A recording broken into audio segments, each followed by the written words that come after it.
আসসালামু আলাইকুম এভরিওয়ান, আবারও আপনাদের মাঝে ছোট্ট একটা ভিডিও নিয়ে চলে আসলাম। আজকের ভিডিও সকাল থেকে শুরু করব। সকালবেলা উঠি, আসলে সকালবেলা তেমন একটা খেতে ইচ্ছেই করে না। সকালবেলা মানে হালকা পাতলা মনে হয় যে নাস্তা খেলে আমার কাছে অনেক ভালো লাগে।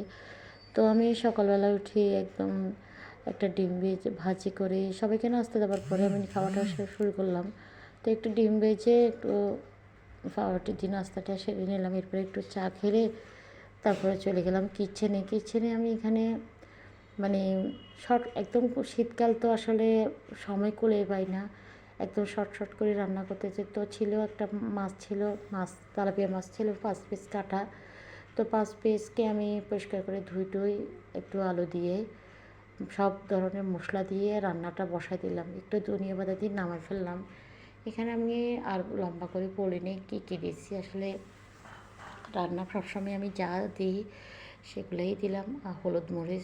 হলুদের গুঁড়া, মরিচের গুঁড়া। এরপরে দেখতে আবার একটা মশলা দিচ্ছি, এটাতে আমি নতুন আলু দিয়ে, বেগুন দিয়ে, সিম দিয়ে রান্না করব।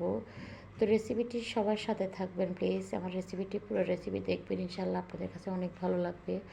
তো এখানে আমি প্রথমে শুটকিটা একটু দিয়ে তেলের উপর ভুনে নিলাম, এরপরে দিয়ে দিলাম পেঁয়াজ, এরপর আদা রসুনের পেস্টটা দিয়ে আমি একটু নেড়ে চেড়ে দিলাম। এরপরে হলুদের গুঁড়া, ধনিয়া জিরার গুঁড়া, স্বাদ মতো লবণ দিয়ে একটু নেড়ে চেড়ে দিয়ে একটু পানি দিয়ে দিলাম। পানি দিয়ে খুব ভালো করে মশলাটা কষা নিলাম। মশলাটা কষা নিয়ে এখন দিয়ে দিচ্ছি সবজিগুলো দিয়ে একটু নেড়ে ছেড়ে দেবো। আসলে আমি এক হাতে ভিডিও করতেছি আর এক হাতে রান্নাটা কমপ্লিট করতেছি। কেমন ভিডিওটা হচ্ছে জানি না, সবাই আমার ভিডিওটাকে ভালোবাসবেন। দেখতে দেখতে রান্নাটা কমপ্লিট হয়ে গেল। এরপরে একটু রসুন দিয়ে বাগার দিয়ে দিলাম একটু ধনিয়া পাতা উপর ছিটে। তো আসলে মানে ধনিয়া পাতার দিন আসলে মনে হয় যে কিছু একটা উপর দিলে মনে হয় ভালো লাগে। এরপর এখানে আমি আরেকটা রান্না বসাচ্ছি। এখানে 4 পিস মাছকে আমি দো পেঁয়াজা করবো। এটা রুই মাছ। তো এটাতে আমি প্রথমে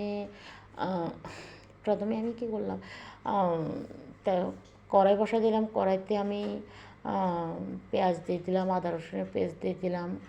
তারপর সব মশলা দিয়ে একটু হলুদের গুঁড়া, ধনিয়া জিরার গুঁড়া, স্বাদ মতো লবণ দিয়ে পানি দিয়ে মশলাটা কষাই দিয়ে মাছটা দিয়ে দিলাম, দেখতেই পাচ্ছেন। মাছটা দেখতে দেখতে হয়ে গেলে একটু ধনিয়া পাতা দিয়ে এটা নাড়া ফেললাম। এরপরে আমি রান্নাটা আসলে দেখতে সব রান্না শেষ। এরপর আমি একটা ভর্তা বানাইলাম, এটা অনেক মজার ভর্তা হইলো।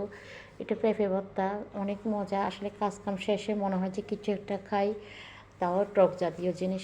আসলে কার লোভ আসতেছে জানি না, আমার কিন্তু জিহ্বাতে অনেক লোভ আসতেছে, মানে আমার খেতেও খুবই ভালো লাগছে এটা।